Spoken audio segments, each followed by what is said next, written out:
இலக்கை நோக்கி டுவர்ட் த கோல் இந்த நிகழ்ச்சிக்கு உங்களை அன்புடன் வரவேற்கிறோம். Praise the Lord. ஆண்டவராக இயேசுவின் இனிய நாமத்தில் உங்கள் எல்லாருக்கும் அன்பின் வாழ்த்துக்கள்.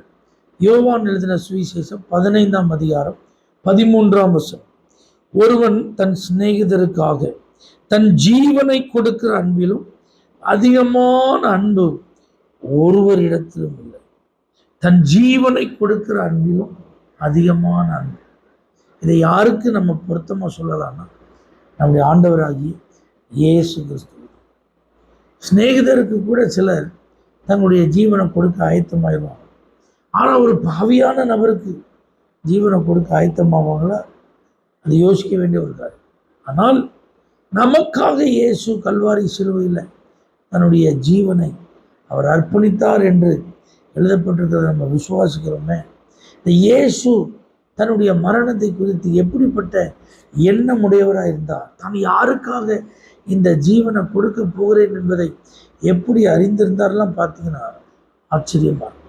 ஏன்னா பாவிகளை ரட்சிக்கவே கிறிஸ்து இயேசு உலகத்தில் வந்தார்.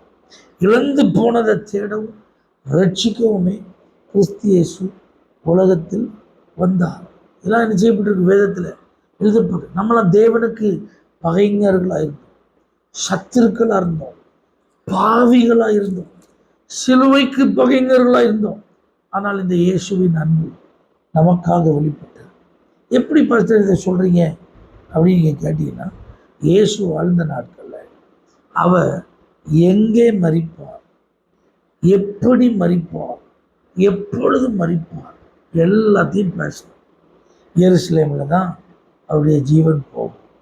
எப்போ போகும்? பஸ்கா பண்டிகை வருதுப்பா, இது வரைக்கும் நான் சில காரியங்களெல்லாம் செஞ்சுருக்கேன். ஏறுவதுக்கு சொல்லும்போது சொல்கிறார், எப்போ இன்றைக்கும் நாளைக்கும் நான் இருந்து பிதாவின் சித்தத்தெல்லாம் செய்யணும். அதனால் என்னை அவன் நினச்சா கூட கை போட்டு பிடிக்க முடியாது.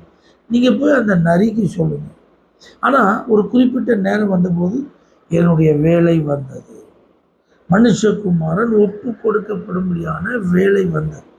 அப்போ பாருங்கள், எப்போ தான் மரித்து போக போகிறார் எல்லாம் அவருக்கு தெரியும்.